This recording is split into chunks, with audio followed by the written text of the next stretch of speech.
You're listening to Macabre. It's like, hey, let me just touch I'm you. just voguing this whole time. If you want to put your arm on the No, back I of know. the- I'll get to it. I'll get to it. I'll get to it. I don't want the first frame of an episode being like, hey, I'm super casual and totally welcome here. No. Gotta ease in. It's a visual medium. Okay, let's just get into it. We're just gonna do it. Every time I have like a guest or a new person or something, I'm always like, how do I podcast? I forget. Hi, welcome to Corn on the Macabre. I'm Katie Adkins. I'm Hunter Moore. And I'm David Gossett. And we're gonna talk about cryptids, mostly Mothman. Consider this your official Mothman episode because I feel like that's mostly what we're going to be talking about. Yeah. Here we have, I'm so excited to have David Gossett here, who is a are you a self-proclaimed Mothman, like, enthusiast? I would Expert? say, not an expert, I would say definitely an appreciator. An A appreciator. hobbyist. I very specifically Yes. didn't do any research on Mothman because I was like, no, I need to save this all for David. David also has podcasts that he does himself. If you want to do little self-plugs, my personal Right. favorite is Remedial Jugganomics. Yes, yeah. So there are two. Both of them are on one of them and definitely infinite hiatus. Another one when I get back to it. Remedial Jugganomics is a track-by-track odyssey through the musical career of the Insane Clown Posse. I still remember that patter. You can find it online. There's also Unfollow the Revolution, which was created with me, Ben Mitchell, and David Nair, back when Trump became president. That has absolutely nothing at all to do with the content of what we did. But anyway, I don't even know if it's hosted anywhere. Look for it on YouTube, because I think it all got taken off of SoundCloud. Sure, all right. The RSS feed is no more. The RSS feed is like my dreams. It's all buried. No. Anyway. I like how it just says mug. Mine says weirdest. So, what inspired me to pick this topic was really Gossett was like, I was like, hey, you want to do an episode? What would it be on? He was like, Mothman. So that's what happened. How did you get into Mothman? I have to ask. So the way I got into Mothman was the way I got into most things as like a 13-year-old boy in middle school. Yeah. Which is like, I had a lot of time, a lot of free time. I wasn't social. I wasn't going to talk to anybody. So I would go to the library and they would have like either books about bounty hunters from Star Wars, Hank the Cowdog, or stuff about UFOs and the paranormal. Hank the Cowdog? Hank the Cowdog. He was a dog who worked on a farm and he had some other I friends. vaguely remember that. Yeah. Oh, like a cowboy. Vaguely. Yeah. I thought it was a cow who thought he was a dog. He was alone in the world with a little cow dog. Yeah. Okay. But I would read those books and it would just be like, hey, here's a spooky thing that happened in the 70s. And I'd read that and be like, yeah, that is a spooky thing that happened. And then it got to Mothman, and then there were so many weird things about Mothman. Mothman is like part one of that iceberg. There is so much more about the whole Point Pleasant Oh my experience. Ooh. So Point Pleasant is a real... I literally know nothing about Mothman. Point Pleasant is a real place where he was spotted? Yes. I've heard of Point Pleasant, and I always thought it was a fictional place from something. It definitely sounds like it should be like a fake postcard town. Because it kind of has a look. It's like a very picturesque small town. Yeah. It was on the on the West Virginia side of the Ohio River. In fact, there was a bridge that went over across into Ohio, which is also important to the Mothman story. The Silver Bridge, and we'll get into that All right. a little bit as well. But yeah, like it's a weird picturesque thing. Plus the fact that it's in West Virginia. I am not from West Virginia. I have a lot of family in West Virginia. It's a beautiful country.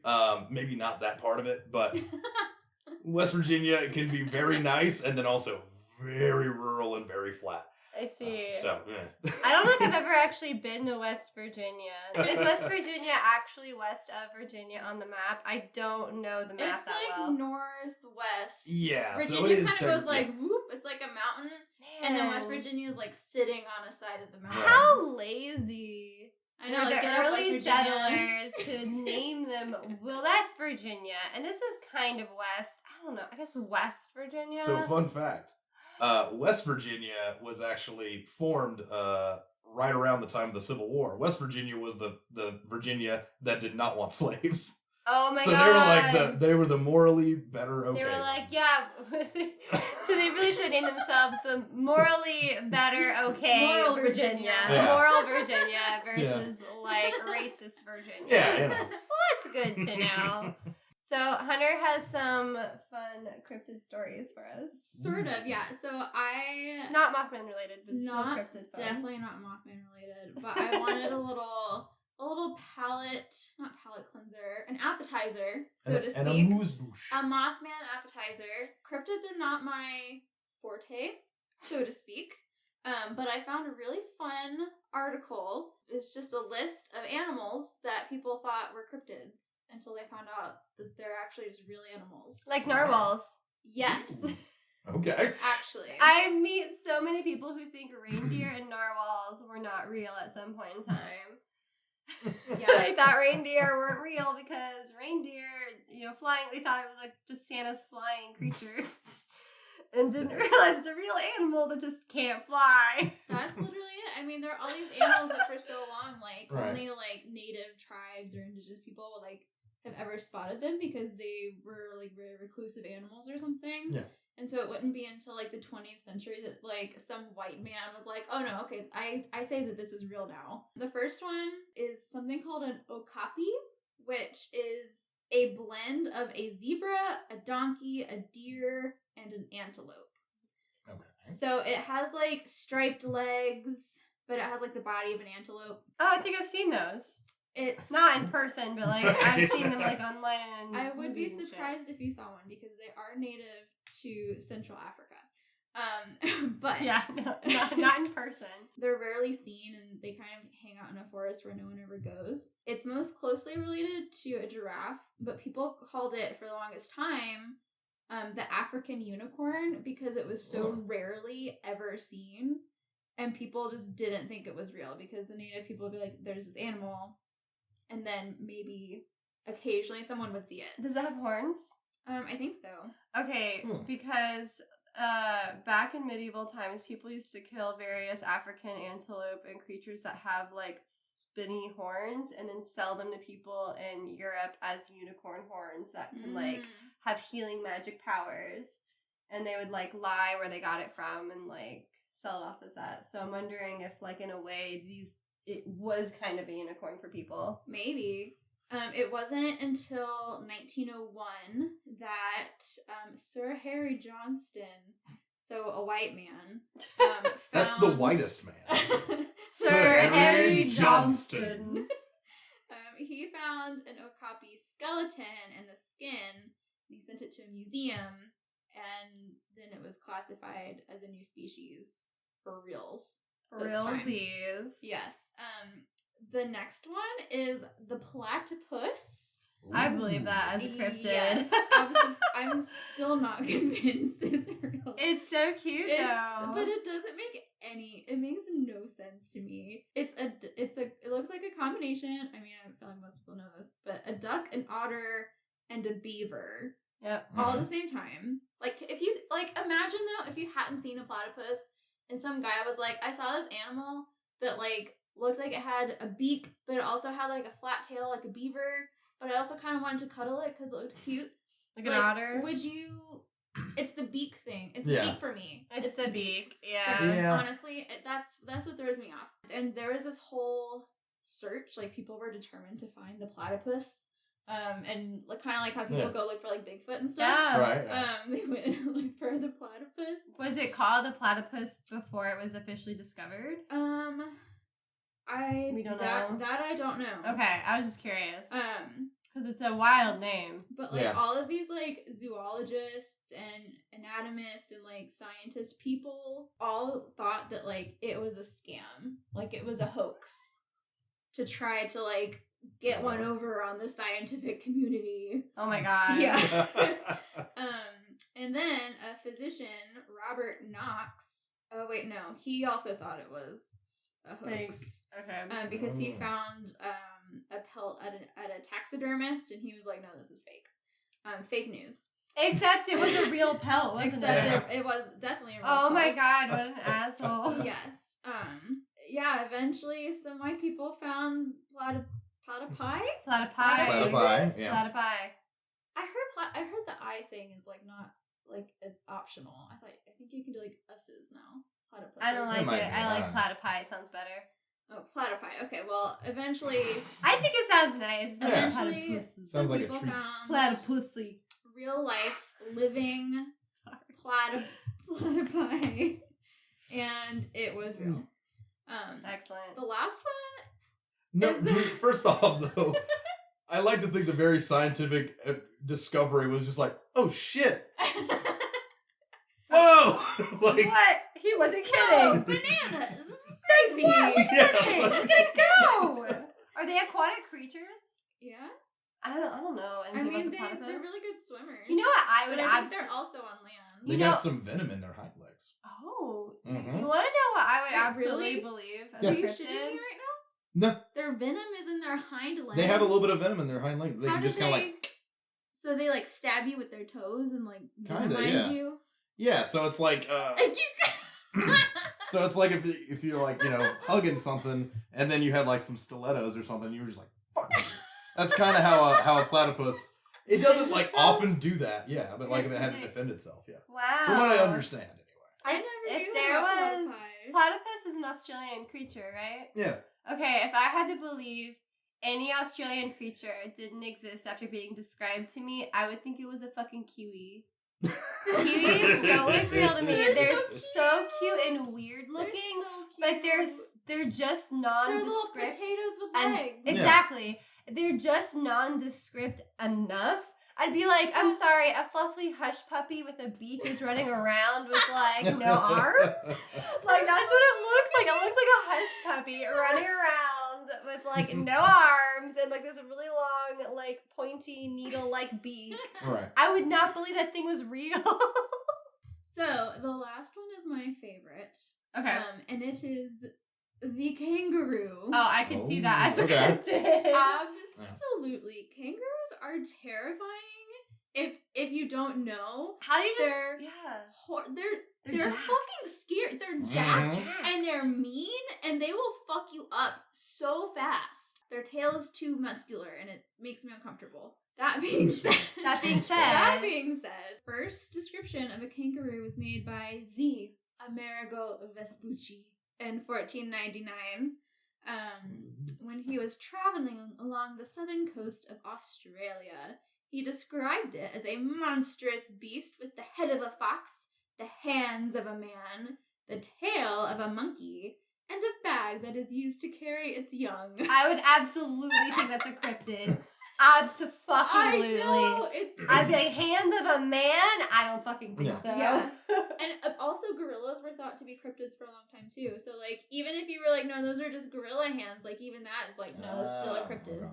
Oh, wow. When were gorillas officially found? I can look that up later. I don't know, but they were on the list, but I don't know. Gorillas seemed less exciting. Like I can see gorillas being like an animal.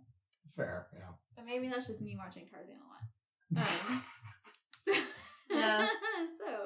In 1629, Francisco Pelsaert, Pelsaert. Pilsert. Pilsert. Yeah, him. Captured a kangaroo, but then it died on the voyage, so it didn't count. Wait. So- How does it not count? How does it not count? It's still, like, a creature intact. It didn't fall apart. But it's not alive, so it could be fake. Put it in a salt barrel. It's Could be fine. fake. Do an autopsy. Take it to a doctor or a vet. Let them Well, decide. they found the stuffed platypus, and they thought he was fake. But that was different. That was taxidermy. This one's not taxidermy. It might as well be. That's Stick a just- stick on it. It still and has listen. all of its organs intact. Yeah. Like, that'd be so much effort for it to be fake.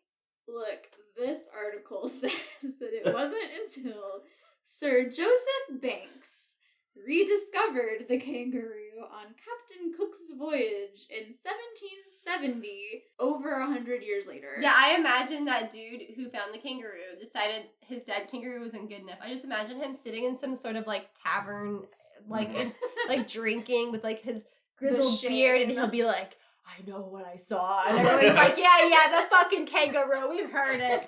And he's just like, you weren't there. It had the arms of a man, I tell ya. He's just at the tavern at the dock, and they're like, "You'll never believe it. They found what they call a kangaroo. You motherfucker." He's 118 years old somehow, and he's like on his cane. He's like, "I fucking told you." He's been walking around with like a necklace of the kangaroo skull all these years, and he's like, "I've had it. It's right here. Oh my god, It's my wife." They're hip hoppies. Hip hoppies. Keep me up at night. Kangaroo was rediscovered by Sir Joseph Banks in 1770, and it was officially changed from a myth to an actual species. Amazing. IRL. Right.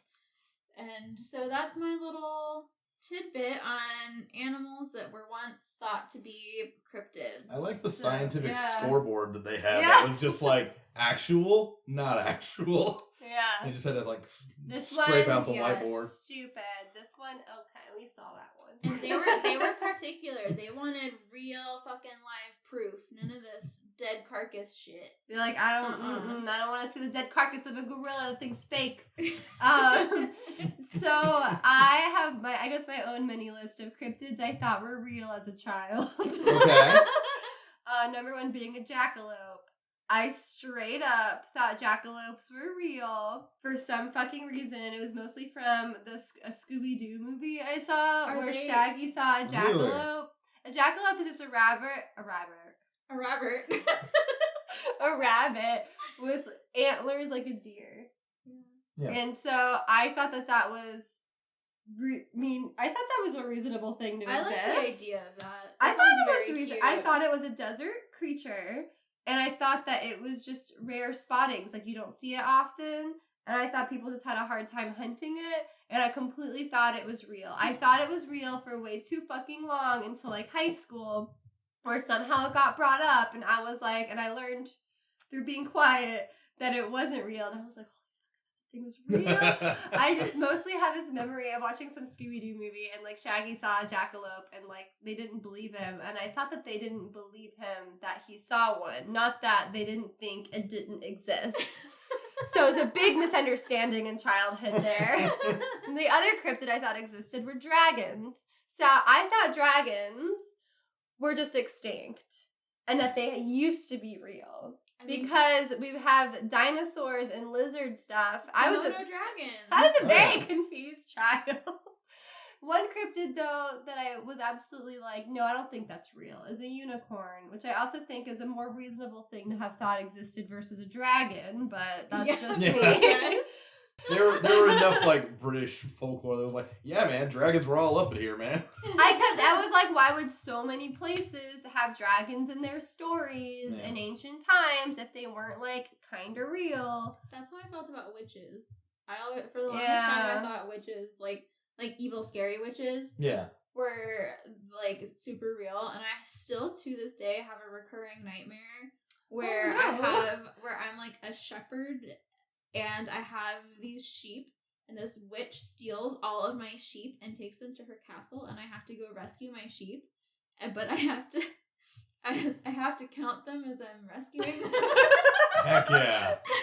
Hunter, I think this was your past life. So it's like there's the escape, but I have to be like, okay, 1, okay, 2, okay, 3. I still to this day have the same fucking dream, and it's the worst because I can never keep track. I never feel like I save them all because I end up like stopping at some random number and then the dream's over, and I don't know if that's all of the sheep or not. So like I could have fucking 1,000 sheep in there. I don't know. That's a lot of sheep. That's 1,000 sheep. That's a lot to keep track of for one shepherd. Yeah. I don't know. I fall asleep by like 50. You know. So Hocus Pocus was a real nail biter as this a was kid. Your Hocus Pocus.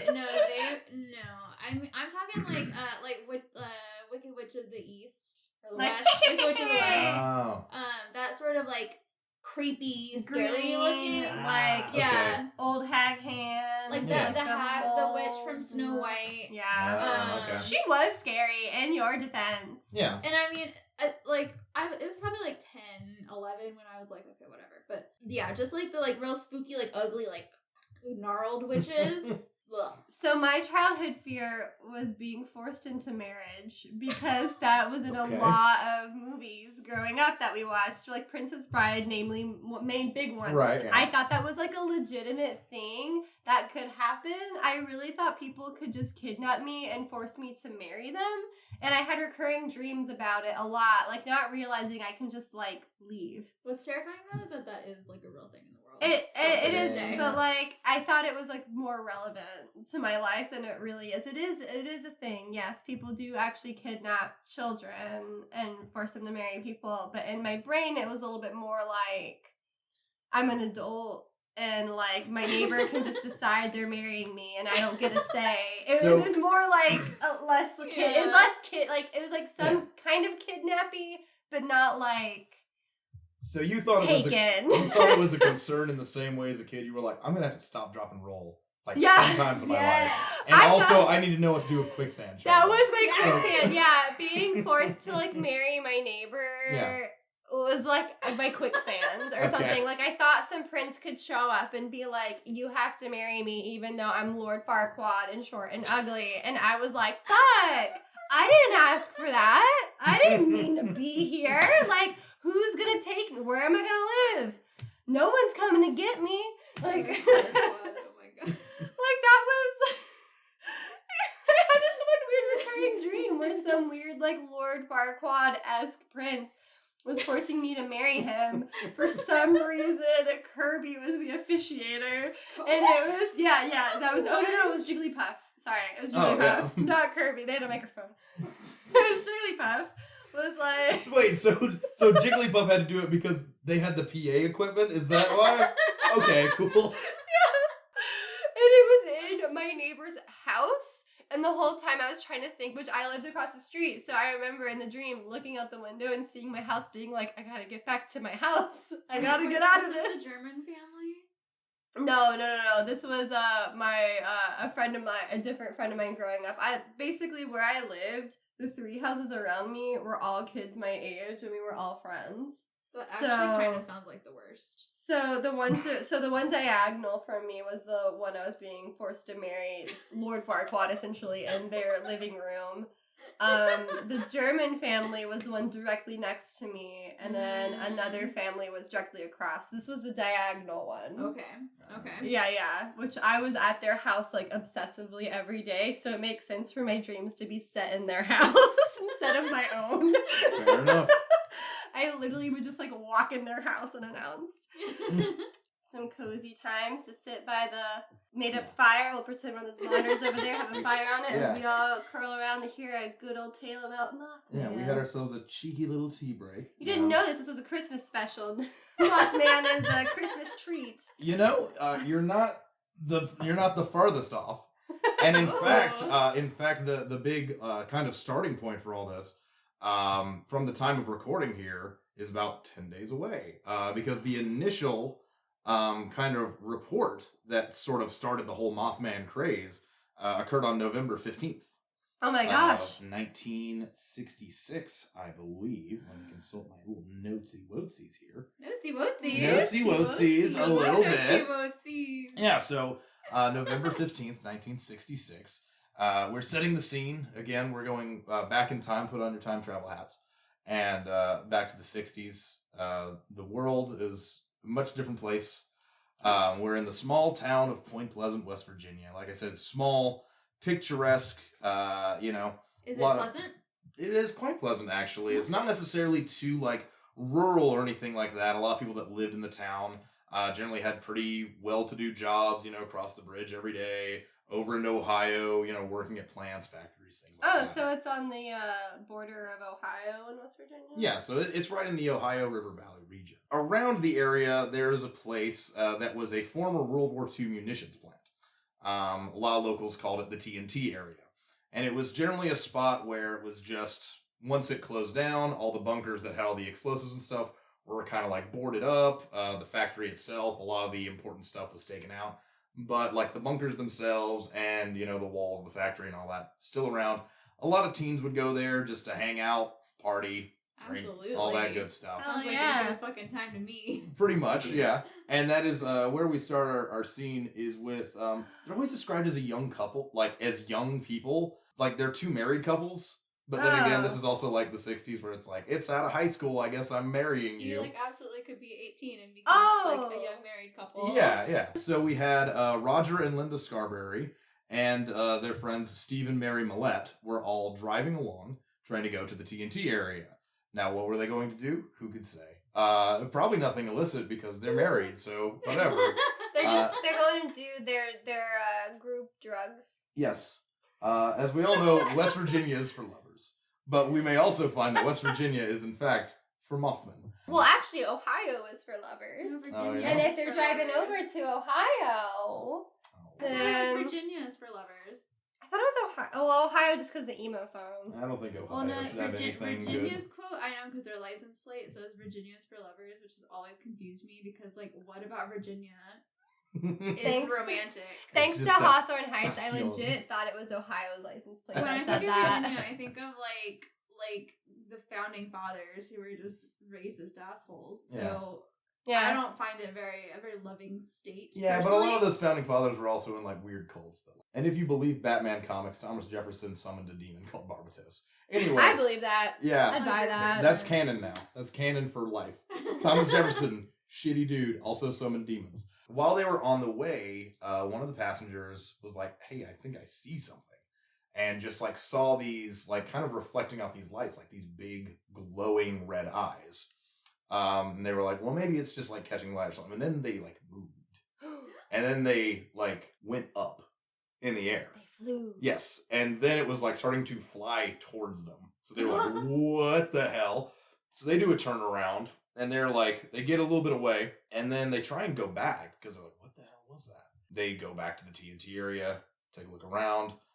They can't find anything at the moment, and so they're like heading back, and then they catch a glimpse of it again. And so it starts flying again, and it starts following them, and it starts keeping pace with them. At this point, they're driving like pretty much full on, and they're like, something is following us, something is chasing us. It's dark, they can't really make out too much, but they get, out of the TNT area. They start heading toward Point Pleasant. Eventually, it does leave them. And they go to the local, sheriff. And they're like, hey, we were out in the TNT area. This thing is chasing us. It was big, giant eyes, and wings. Big fucking wings. And it was, doing all that. And even according to the sheriff, they were like, look, normally, some teens come around, say they just came from the TNT area, and they've seen some weird stuff. Chances are they're probably on drugs. It's like, but these kids were pretty, they're good kids. They're the good kids. They're good kids. So, it was like, okay, this is a weird thing. Next day, there's a report. Mothman does not have a name yet, but they were like, two couples find flying monster creature thing in Point Pleasant. And this starts up essentially what you could dub Mothman fever. The actual name Mothman was just sort of coined by one of the editors at one of the papers. The going theory is just the Batman 66 live action series was popular at the time. And there were characters like, Killer Moth and all that stuff. So Mothman just seemed like a catchy thing to get thrown to. And then I feel like if I had seen glowing red eyes, black flies towards me, I immediately would have thought giant bat man. And I'm surprised it went to moth instead of bat. Could they specifically see the antenna? So no. So in terms of descriptions of what people had seen, was generally just a very dark figure, very murky, humanoid, definitely. Jacked physique, cut. It was shredded like lettuce, this guy. He had abs like a Ninja Turtle. Very tall, roundabout probably 7 to 8 feet, and then with a really big wingspan. There were other reports that came around this time, so volunteer firemen were yeah, we saw something like that. We just didn't want to say anything because we knew we'd sound fucking nuts. Exactly, and so there were a lot of reports that started kind of coming out of I had seen things like this recently in the area. So yeah, a lot of people around town started reporting that they had been seeing things like this as well. Ways that it moved were a little bit different. Sometimes they only saw it when it was in the air. Sometimes it was just standing on the ground looking at them. Sometimes people didn't even necessarily remember seeing a head. It was more just seeing the eyes, almost at like the shoulder points. That's why I've seen I've so it's seen, more like a little weird sort of shadowy depictions like that. Yeah, and then a lot of times people said that they had seen it take off, but it didn't take off in the sense of like its wings flapped. Like that's not what it did. It just, the wings went out and it just went up, which is defies the laws of physics. Much like a human-sized person trying to fly with wings also defies the laws of physics. But you get my meaning. It's weird. So this started getting a lot of people actively looking for Mothman in West Virginia. And by that I mean like people would just come out like huge groups at a time out to the TNT area with flashlights and they're like, we're gonna find that dude. We're gonna get it all figured out. Now, I'm gonna put a pin in that right now because we have to talk about another thing which was happening at the time in West Virginia. This time, like 65 to 67, is what is regarded as kind of a UFO flap. Flaps are essentially a term for just large amounts of activity. So a lot of like UFOs and lights in the sky and whatnot were spotted in West Virginia at this time. Not necessarily in the Point Pleasant area, but all around the region. And it was a thing of like, with some regularity, you could go out in the hills, be alone in the quiet, and you're probably going to see some type of celestial body that may not necessarily be expected to be there at any given time. Certain people, like John Keel, who actually wrote the Mothman Prophecies, tends to intertwine these things together and say that they are connected in some way. I don't necessarily know. I couldn't speak to that. I'm not a ufologist, as I said. I am merely the arbiter. I know it was a long time when I did this research. Oops, sorry about the clinking. Oh, no. But I'm pretty sure the very first recorded account of UFO abduction was the late 50s. Yeah, Barney and Betty Hill in 1961. So it was about this time. And it was also around that time where they said that the aircraft, that it was claimed that an aircraft was found in like New Mexico. And that's part of where they like took it for like Area 51 when Area 51 kind of was born and all that stuff. Yes, and around that time of that initial abduction, that was the beginnings of like Project Blue Book, which was the U.S. Air Force's legitimate looking into of these reports and whatnot. Right. And for that time, like 60 to 62, the person in charge of Project Blue Book was actually like doing his job.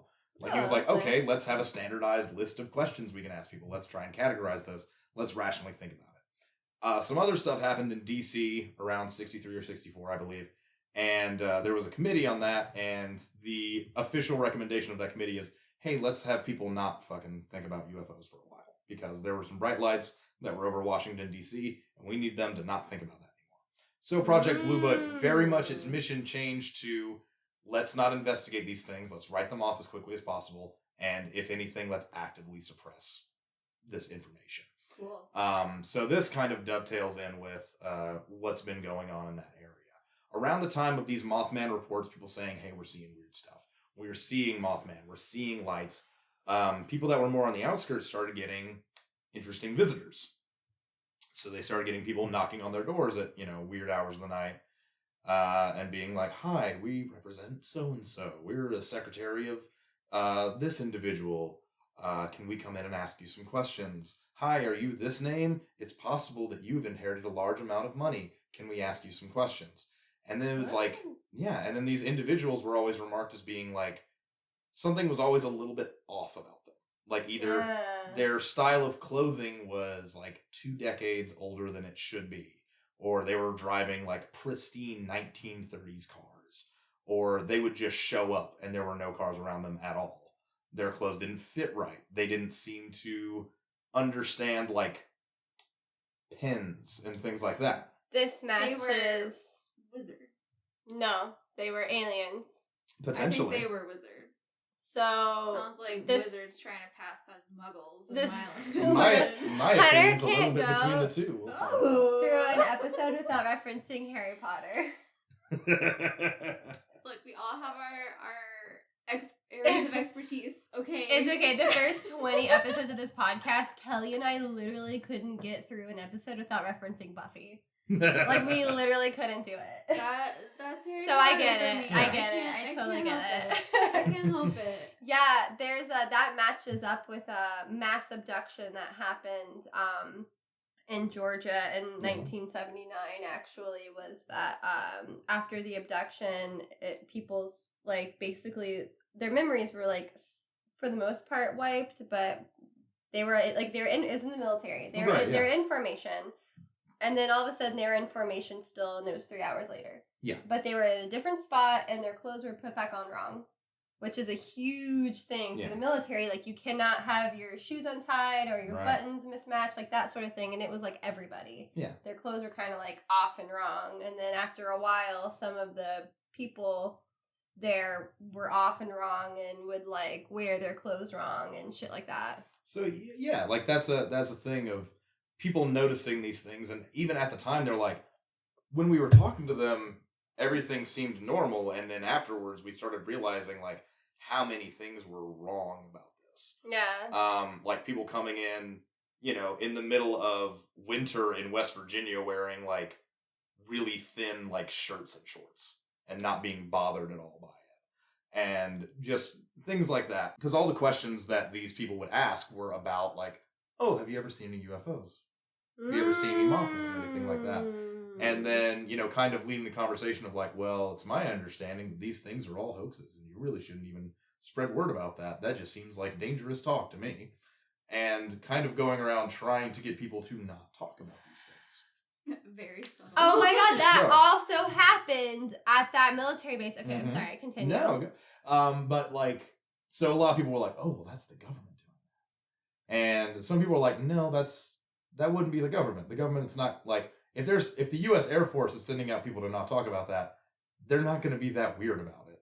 They'd probably like send out a letter and be like, hey, national security, you shouldn't do this.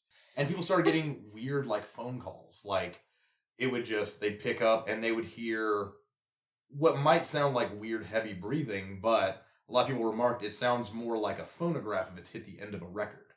And it just kind of like hits that weird sort of like clicking, and it just sort of a mechanical hum, as it were. So it's just like this weird sort of mechanical thing that's happening. And it was just like clockwork. Every night you'd get these calls, and people would hear like weird knocks on or around their houses, like someone was walking on the roofs. They would like have people come around saying they're with like these particular companies and stuff, and like checking out their lines and whatnot. But again, there's still these weird individuals that are wearing clothing that doesn't make sense. Some of them are even wearing like shiny, like silver, like clothing. One individual gave one a ride. It was he was like a salesman. His name's Woodrow Derenberger. Derenberger? Woodrow Derenberger. Derenberger. His audio recordings, because there were interviews with this guy, he always sounds like just the nicest West Virginia man. And he was talking about how he was driving along and he saw this large craft. Outside there was an individual, and he spoke to me. He did not use his mouth to speak to me, but in his mind I could hear him speak to me. Oh my god. And he said, my name is Indrid Cold, and I mean you no harm. And Woodrow... my ship crashed. Can you help? Well, yeah, it was like Woodrow Derenberger is like, oh, what am I supposed to do? And it was like this guy, this individual, who was just next to what was obviously some type of craft, according to Woodrow Derenberger, asterisk. I'm a skeptic, so I always want to be like, but also this could be wrong. Said that, you know, this guy psychically talked to him on the road and was like, I don't mean you any harm. I'm not from here. Where is here? Can you tell me about this place? Where are you sitting? You know, where do your people gather? What do you do? And all that stuff. And it seemed less like trying to suppress information as much as it was just trying to learn things about the area. So, on the one hand, we could be thinking aliens, things from another world, that are here to do their own weird, nefarious things. Or as Hunter attests, maybe they're wizards. Maybe they're wizards. They really like muggles. I sit in the middle, because I don't think they're extraterrestrials. I think they are what you would call ultra-terrestrials, which are beings that are on like a different wavelength from us. Sometimes they kind of intersect with us, but they're on a different sort of thing. What is an ultra-terrestrial? My easiest way of describing it would be the Fae. Okay. Like the fair folk. Okay, so like parallel dimensions, like crossover worlds. That's how I tend to think of it. As like, you like know, fables, but it happened. Yeah, basically. So for those of you who haven't, I guess, played Wolf Among Us or read the comic book Fables, it is about all of the grim fairy tale characters. Every fairy tale character you've ever heard in your life, their world got destroyed. They had to assimilate into our world. Mm-hmm. There's a not good show that I believe ripped it off called Once Upon a Time, and they are not the same fucking thing. They are very fucking different. And Fables is better, in my humble opinion, because they all know exactly who they are. There's no, like, amnesia, like, whatever. So it'd be like that. Yeah, so the way I tend to figure it is, like, these would be the same types of beings that just tend to redefine themselves depending on what they're interacting with. So do them dragons are real? In a way, yeah. Because one thing I did notice is, like, from the initial report of what the Mothman looked like, it was like, shadowy thing, had wings, big eyes. And then every kind of report afterwards of people seeing it, it got more codified. It was like, those three things, and this, and this, and this. So now, suddenly, anytime you think you've seen a Mothman, you see what everyone thinks a Mothman is.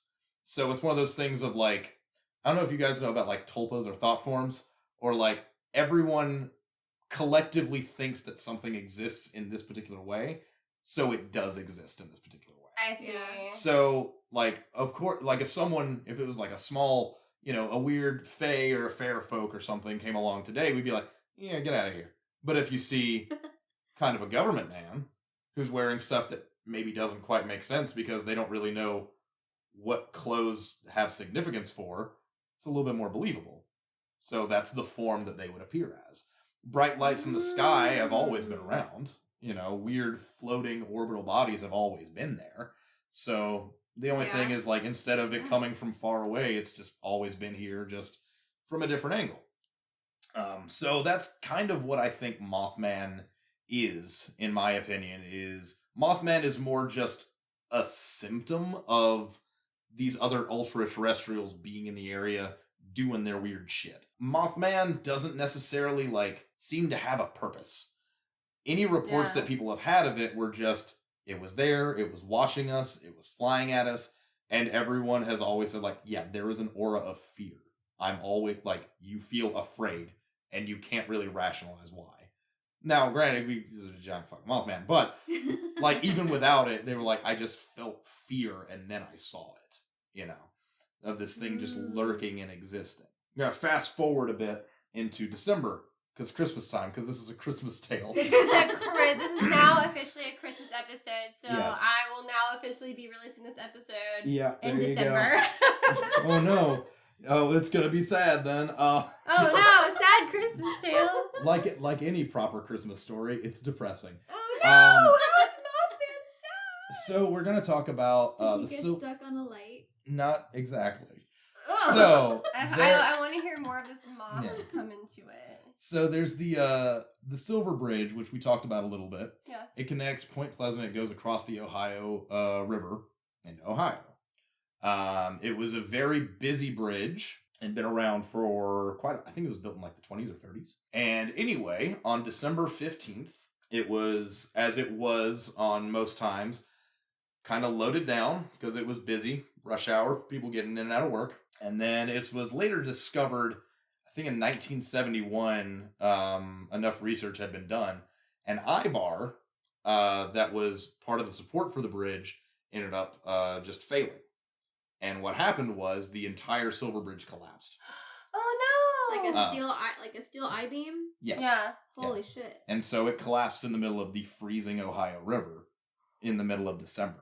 And people were on it in traffic? Yes. All told, there were, I think, 46 casualties. Oh, no! Yes. And these were, and as people said, like, again, this is very sad and tragic. People were like, a lot of the bodies, people were still trying to find them. People were diving into the freezing water to try and find stuff. Aww. And a lot of people reported just seeing, like, Yeah, you saw bodies, and you also saw, like, wrapped up Christmas gifts floating in the river and all that stuff. It's very, so the reason I bring that up is because a lot of people try to attribute the appearance of Mothman, and the appearance of these lights and whatnot, and a few people saying that they had, like, premonitions of weird things or something before they happened. So people predicted this bridge falling? People like to think that Mothman was like a harbinger for this tragedy. Like an omen. Like an omen for it. And whether that was just being like, by Mothman being here, this will happen, or some people say as like Mothman was a warning of something is going to happen. Okay. Now, I don't necessarily buy that. And the reason I don't is because the main things that bring this up are John Keel's Mothman Prophecies. I will say it's an interesting read. It's also, take everything there with a huge fucking grain of salt. There's Mothman Prophecies? Yeah, because that's where that phrase kind of comes from.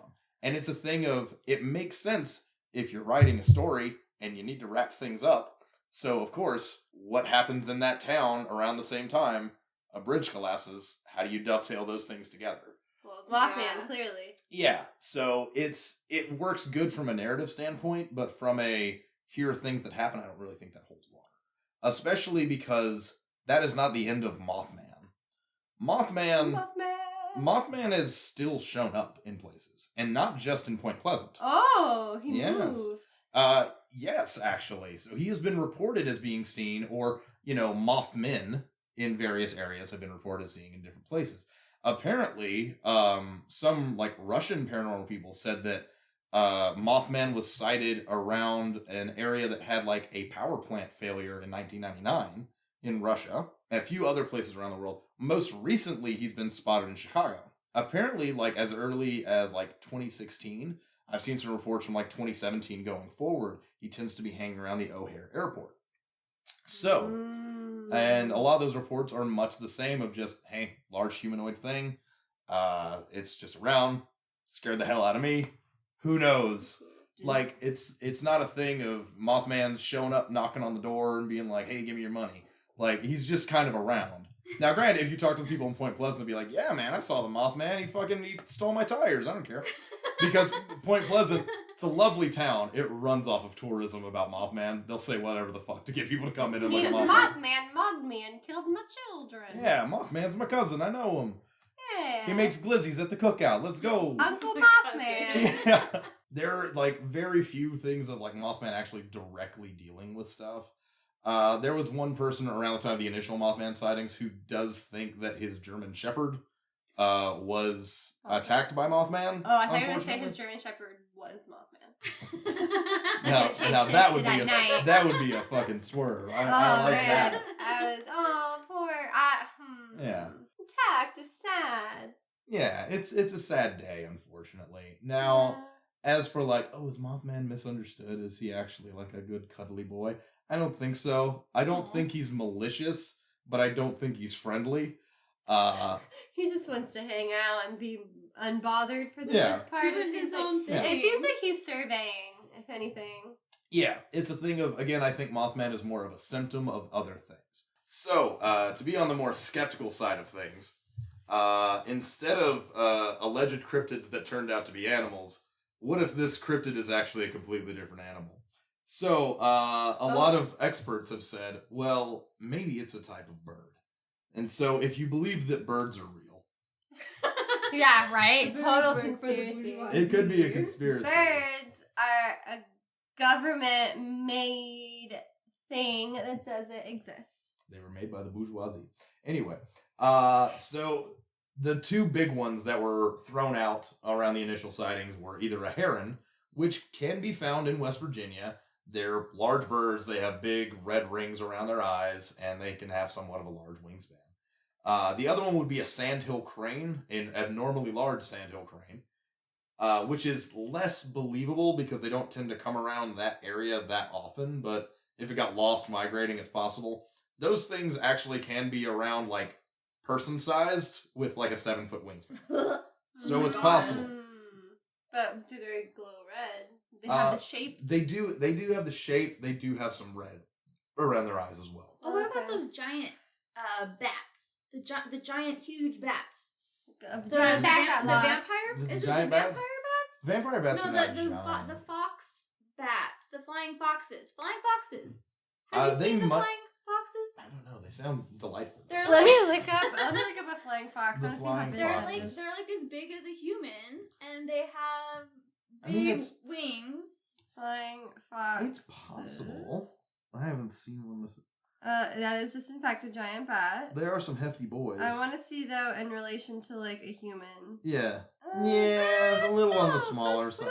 still- It's big, Small? I but- thought they were bigger. Yeah. The other, like, third option for bird is the most popular bird for any type of cryptid that you'll ever see. Is it a Mothman? Is it a Flatwoods monster? Is it a Jersey Devil? Is it a goblin? No.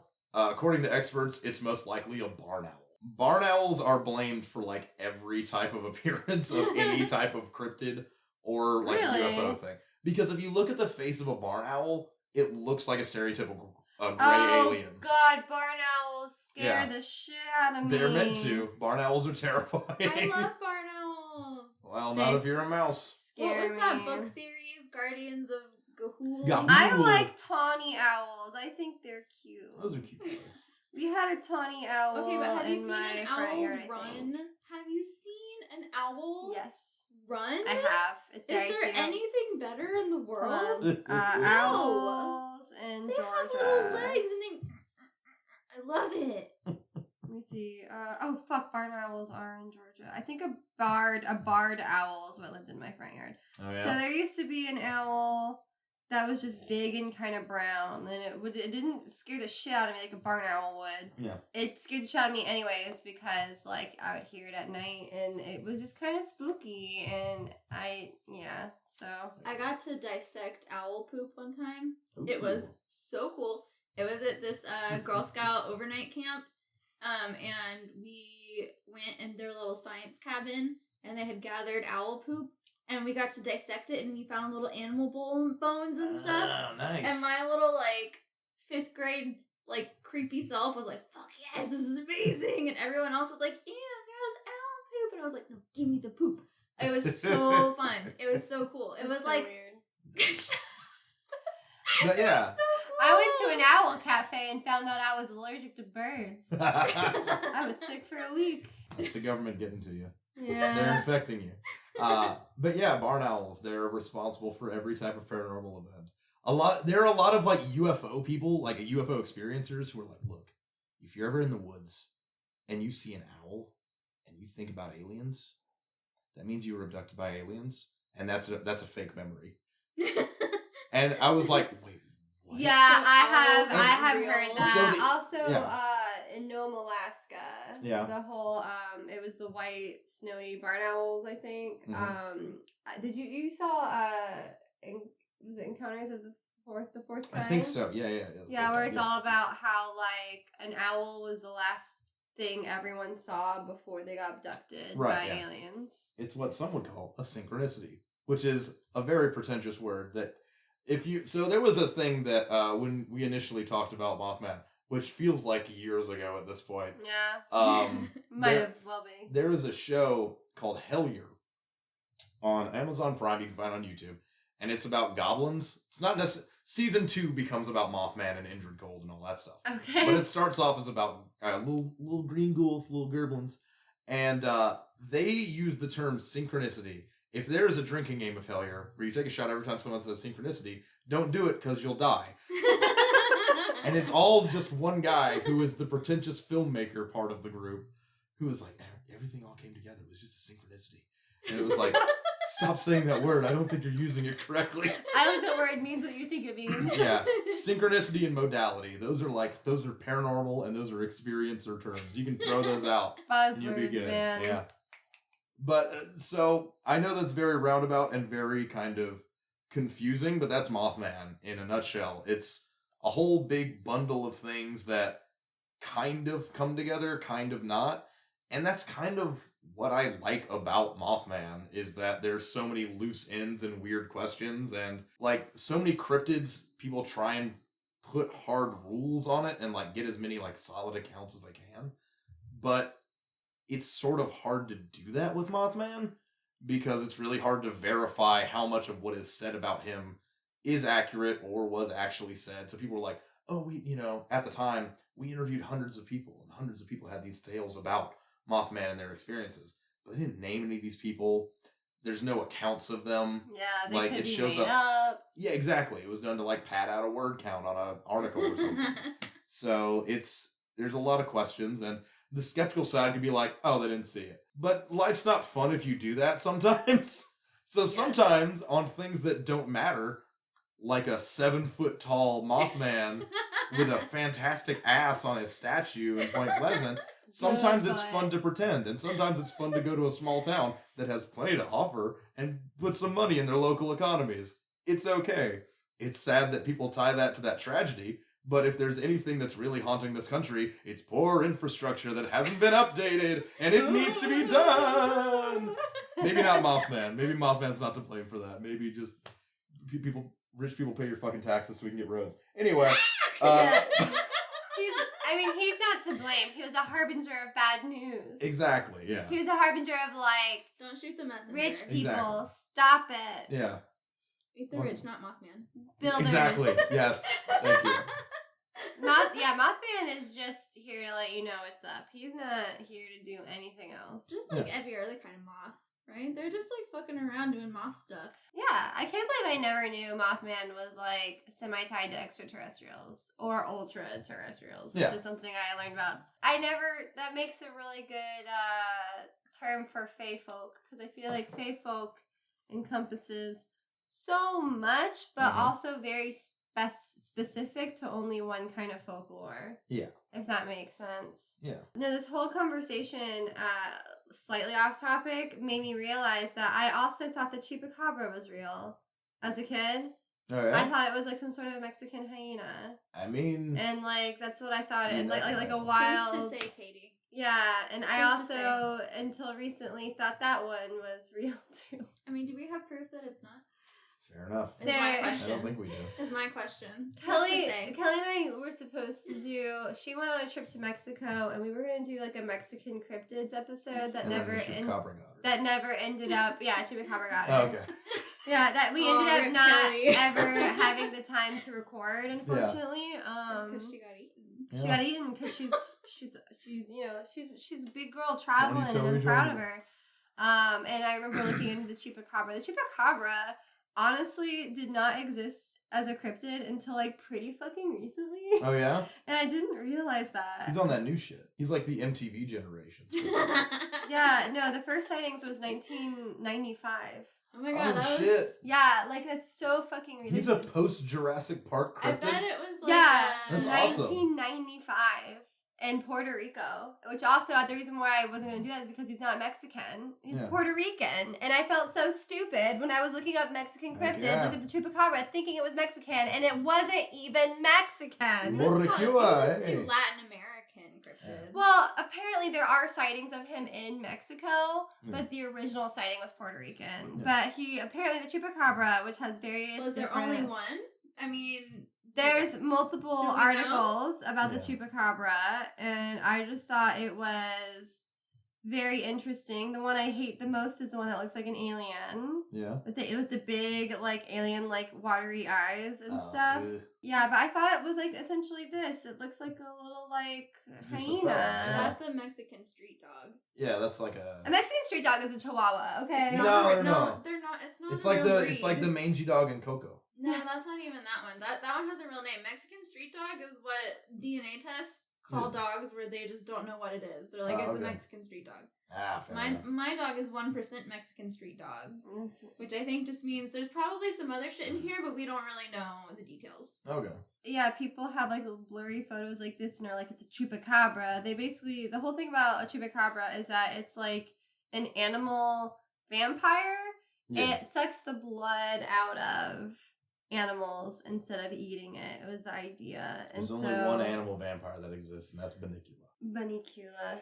I did read that book in 4th grade. Bunnicula. I'll never forget. So did you read Bunnicula? I'm super lost. Okay, so Bunnicula is a bunny rabbit. Yeah. That is also Dracula. Yeah. It's a vampire bunny, and it comes into... And so the whole book is written from the other pets in the home's perspectives on what the fuck this rabbit is. Oh my god. Yeah. And it's not from the humans. It's like the dog and the cat, and they're just like, what the fuck is that? They gotta be with it like all the time while the humans are out. Yeah, Oh, yeah. and it's but luckily it's in a cage, but it escapes its cage at night. Wait, so this is a child's book? It's a children's book. Yes. And So if I go read it? yeah, you can go read it in like an hour probably. But the part that I was like, what? I remember reading this when I was 9 was when the human opens up the fridge and their red tomato is white. It sucks the red out of the tomato because it's a vampire rabbit, but it still eats vegetables. Oh, and the adventure continues. At one point, the human family goes on a vacation. So the dog, the cat, and the bunny are put in a kennel. Yeah. And so, like, yeah. It's big scare. It's real suspense. If you want that big scare, Bunnicula. Oh, yeah. Oh, Bunnicula. man. We should buy the rights to Bunnicula. Make sure all the books go out of circulation, then just be like, no, Bunnicula exists. Bunnicula. Oh, yeah, Bunnicula. We'll make our own cryptid. Let's do a live reading. Of Bunnicula? I'm cool with that. Oh, yeah. Absolutely. I like down that. for this. I like that a lot. Like, you can be Bunnicula, I'll be the puppy, and Gossett can be the cat. Yeah, I'll be like the streetwise cat. There's so many animals that exist that are real that look like crazier to me than cryptids do. Yeah. So I will say a lot of cryptids make sense to a certain extent. The only one that doesn't is also the one that I hate so much. It's the worst cryptid and it sucks and I hate it, and it's the Jersey Devil. The Jersey Devil can go fly a kite. it's also I hate the it. lamest name too. Yeah, that's the Jersey Devil. Look at him. What the fuck? Every I other know cryptid nothing about the cryptid Jersey is Devil. throwing its books down on the ground and calling it a nerd. And taking its lunch money. Isn't Goatman like a terrifying one? Goatman's like a spooky boy, yeah. Okay, so the only thing I knew about Goatman is that every girl I've ever known growing up who believed in Goatman wouldn't let us say the name Goatman because they were so scared of it that they were like saying its name, someone's it, and you need to not ever say it, and they like really freaked me out, and I was like, oh my god, okay. I thought maybe Goatman was attributed to skinwalkers or something. Oh, skinwalkers are one thing. Skinwalkers. Because I just remember this girl saying that her grandmother like fully believed in Goatman, and I was like, what the shit? That's really fucking weird.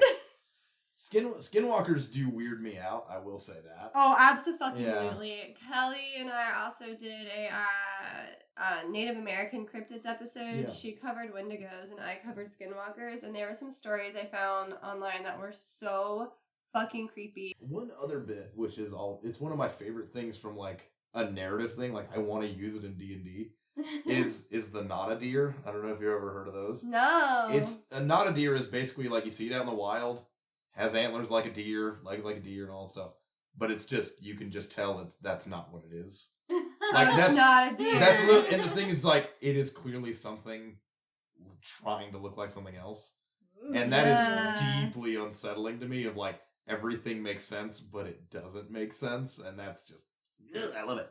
This not a deer looks like my dog. Let me see. Lumi is not a deer. You can't don't tell me that's not my puppy. Like she stands on trees like that all the time. This picture, That's Lumi. that's my dog. Yeah, your dog's just a not That's deer. I always said Lumi was a cryptid, and now I know. She's not She a deer. Lumi is a fucking cryptid. Yeah, I definitely learned a thing or two about Mothman. Did you know anything about Mothman prior I to this? didn't know. I knew what it looked like, and that was. I know there's a lot of fan art. That was the extent of my cryptids. I know stuff from previous episodes and occasional like unsolved mystery episodes, and that's about it. And then the occasional haunting episode because they do dabble in cryptids occasionally. I just hate how cryptids always end up coming back to but aliens. And that's one thing I kind of steer away with cryptids from is because that's terrifying to me. Like, oh, isn't it another West Virginia dude? Like the Talking about the Flatwoods monster? The Flatwoods monster. Yeah, Where's which could also Flatwoods? be a Barnell. Really? Yes, but it was also basically the sightings happened right around the same time of what was alleged to be a UFO crash. Yes. Oh my god, yeah, this motherfucker. Mm-hmm. Yeah, he definitely looks like a buddy. That's just a overgrown turnip. Flatwoods Monster is so creepy. So it's also West Virginia folklore. Yeah, that was in Braxton County. The Appalachia's fucking weird. To put things in perspective. Well, it is like one of the fucking oldest. Yeah. It oldest was range. under. Like, okay, so one thing I think is really cool, which I think you posted, was about how all the fossils in it are aquatic creatures. Mm-hmm. Well, the thing is, even before that, if you go down low enough, you get to a point where there's no fossils at all. Yeah. It's not even older than, it's older than bones. It is older than organic life. Yes. Any organic life. We all just live on top of it. I always thought the Appalachian Mountains were, super lame because they weren't, big and pointy. Yeah. And then I read this one stupid Facebook post that was like, this is why the Appalachian Mountains are cool. And my mind was just, completely blown. And now I have such respect. And Old Gods of Appalachia made it cool to me. What's Old Gods of Appalachia? It's a podcast. It's a spooky podcast. They call it a horror podcast. I think spooky podcast is more accurate. That's kind of how I feel about our podcast. They're like, hey, family. And it's this very, southern, just come on, set a spell. I'm going to tell you about a church. Yes. But oh my God, the voice acting is incredible. Ooh. And it gets into these, cool, witches and demons and different kinds of spooky characters and happenings. And it's just really... It is a truly, really well done podcast. Okay. And if you like spooky Appalachian shit, a bunch of it happens in West Virginia, I think. Oh, yeah. The old mines and stuff like that. West Virginia is just the place to fucking be for spooky shit. It's a very good podcast. I highly recommend. It is a trope now with me of any time I run a game of any type of system. Chances are, even if it is not physically in West Virginia, spiritually it's West Virginia. Because it always involves fucking coal mining. Yeah. No matter what. I ran, that was, I don't think you were around for that one. You were, though. That Cthulhu one I ran? Yeah. That was in West Virginia. It was a mining town thing, and it was basically... Oh, we never finished that. Oh, no, we finished that one. Did we finish? Yeah, because... it was. It was a one-shot. It was a one-shot. I think I have audio of it somewhere. We did do that. Yeah. I liked that one. That one was cool. It's a fun zone. You weren't around for it. It's okay. It's all right. It basically turned into Scooby-Doo, which is another amazing of anything I run turns into Scooby-Doo eventually. Yeah, I would say I decided to look into Flatwoods Monsters since we were sitting here, since I do that. Sorry. No, you're good. And they did say over 50 years later, investigators concluded the light was a meteor and the creature was a barn owl perched in a tree with shadows making it appear to be a large humanoid. And I think 50 years later, they just wanted a fucking answer. Yeah. But it was that an entity was sighted in Braxton County, West Virginia in 1952. So it was a real early cryptid sighting, actually. On their farm, local farmer saw a bright object cross the sky, and boys went home where, they told their story, and they decided to, go in an effort to locate whatever it was they saw fly through the sky so they could find wherever it landed. Mm-hmm. And I guess they thought it was a falling star or something. I don't know, man. The guy's name is Eugene Lemon. Yeah, all their names are pretty Guardsman good. Eugene Lemon. So the two brothers, Edward and Fred May, and their neighbor Tommy Hire, said that they saw a bright object cross the sky and land on the property of local farmer G. Bailey Fisher. Nice. The boys went to the home of Kathleen May, where they told their story. May accompanied the three boys, local children, Neil Nunley and Ronnie Shaver, and West Virginia National Guardsman Eugene Lemon went to the Fisher farm in an effort to locate whatever it was the boy had said they seen. The group reached the top of the hill where Nunley said they saw a pulsing red light. Lemon said he aimed a flashlight in that direction and momentarily saw a tall, man-like figure with a round red face surrounded by a pointed, hood-like shape. If I can just say, about those names, those are very tame Appalachian names. Oh, yeah. Because I have relatives, my grandmother named Sadie, Aunt Lova, Uncle Crowley, Vernal. Oh, Ben has a Babbitt. Babbitt? Nice. And Babbitt and a Bosie. Nice. Yeah, Babbitt and Bosie. Yeah. Joe Dale. Nice. Yeah. My family is just a little more of my grandmother was Mabel, but they just called her Babe. growing up. That was her name. name. I had an aunt that we called Toots. I have an Aunt Cookie, a great Aunt Cookie. That's a good aunt name, though. We called my grandfather Big Daddy. That's so weird. Like Cat on a Hot Tin Roof. Big No, Daddy. Big Daddy? I don't even know where it came from, but we all just called him Big Daddy. Okay. Big Daddy. Oh, I Is he obsessed with love mendacity? Appalachian No, names he are is- great. He is Nice. amazing. Nice. But yeah, apparently, in an article for Fate magazine based on his tape-recorded interviews, UFO writer Gray Barker, I always want to say Gary, but it's Gray. Gray Barker described the figure as approximately. So some other dude was like, yeah, this is what this is now. It's a 10-foot tall dude with a round, blood-red face, a large pointed hood-like shape around the face, eye-like shapes which emitted greenish orange light, and a dark black or green body. May describe the figure as having small claw-like hands, so just little hands. Clothing like folds, and a head that so like the skirt is like folds in the skirt. It's got pleats. It's got pleats. Okay. It's a pleated skirt. Nice. And a head that resembled the ace of spades. According to the story, when the figure made a hissing sound and glided toward the group, so it like floated, I guess. Lemon screamed and dropped his flashlight, causing the group to run away. So Gray Barker wrote that, but I'm not super sure if that's what Lemon actually said. Hearing Lemon makes me think of the Canadian drag queen Lemon. Okay. Which just is so out of context, but I just think of this like really sassy Canadian drag queen who lives in New York who always wears yellow, like talking about a cryptid. The group said they had smelled a pungent mist, whatever that means. And some Smelly, later like said super they strong. were nauseated. I know, but like pungent and like, was it sharp? Was it what it smelled like? Like pungent describes like that it was intense. Yeah. It doesn't describe what it smelled like. The local sheriff and deputy had been investigating reports of a crashed aircraft in the area. They searched the site of the reported monster, but saw, heard, and smelled nothing. According to Barker's account the next day, A. Lee Stewart Jr. of the Braxton Democrat claimed to have discovered skid marks in the field of an odd gummy deposit, Ew. which were subsequently attributed by UFO enthusiast groups as evidence of a saucer landing. And then according to former news editor Holt Byrne, newspaper stories were carried throughout the country, radio broadcasts were carried on large networks, and hundreds of phone calls were received from all parts of the country. The National Press Services rated the story number 11 for the year.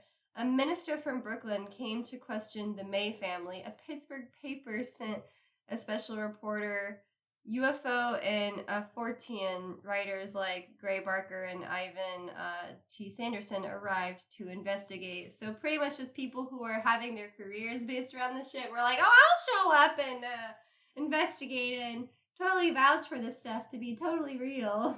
Yes, and in terms of, Cool. I'll show up, vouch for it, and maybe embellish some parts here and there about the accounts. Gray Barker, who is also a noted UFO-ologist, and is one of the people who was kind of at the forefront of the Men in Black kind of idea. He wrote a lot of books about it. He also was the first person to write about the Silver Bridge incident. He wrote about that in 1971. Oh, wow. 4 years after that, John Keel used a lot of those same ideas when writing the Mothman Prophecies.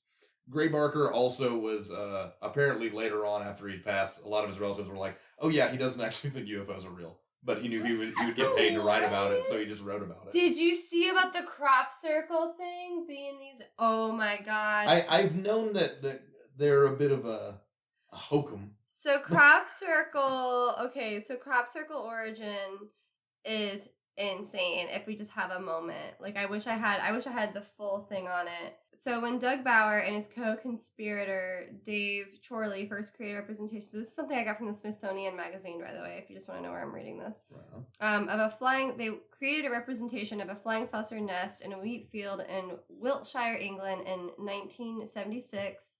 They just had no idea what they were doing would be so intensely looked upon.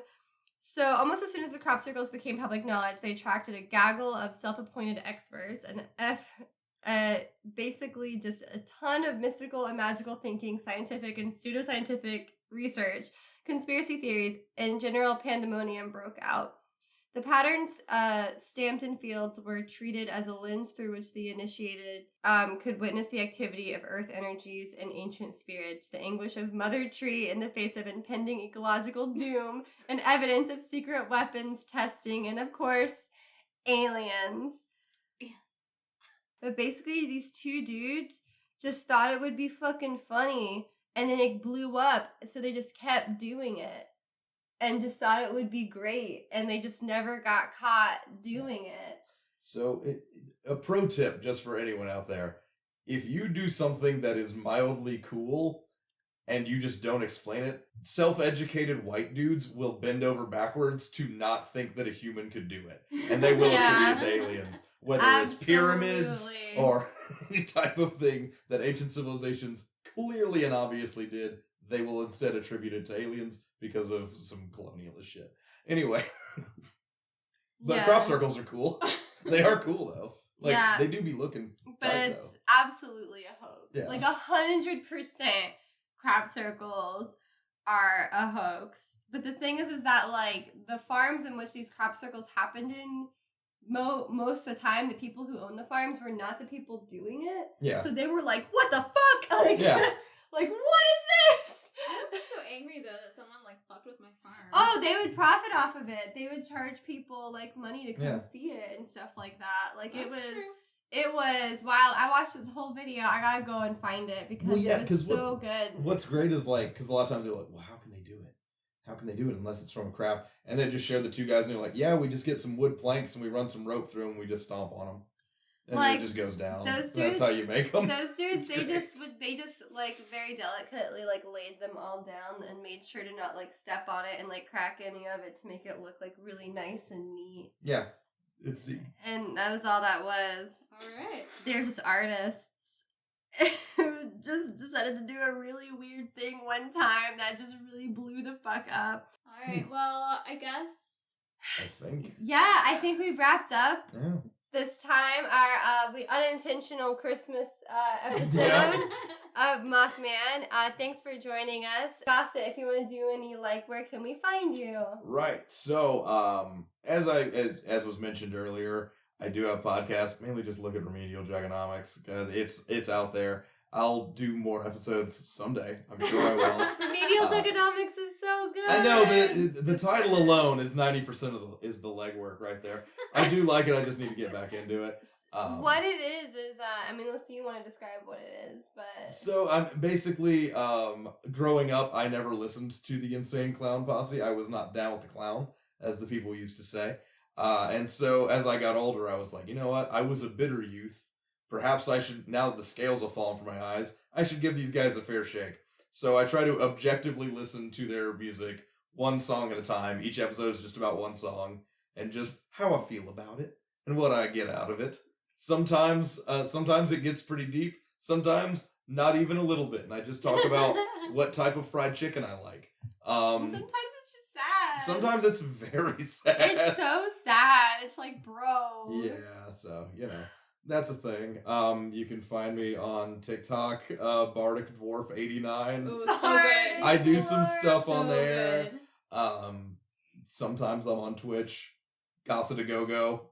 I want to get back on there, probably doing some like mini painting and stuff going forward. So yeah, I exist. You can find me on Bing. Look me up. I'm Bing. I'm imminently Bingable. Find me. Oh my gosh, yeah, I didn't realize that you have like a different username for everywhere you are.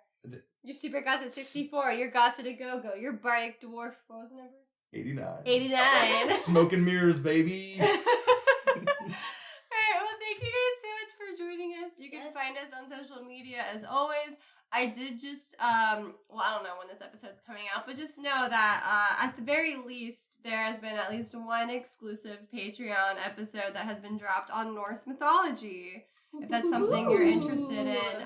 You don't have to spend a bunch of money to be a patron. You can literally just spend $1 and you get to see the stuff. It's whatever you want to do, because we just thank you for your support and thank you so much. Yeah, we will catch you next time and keep it creepy. Bye.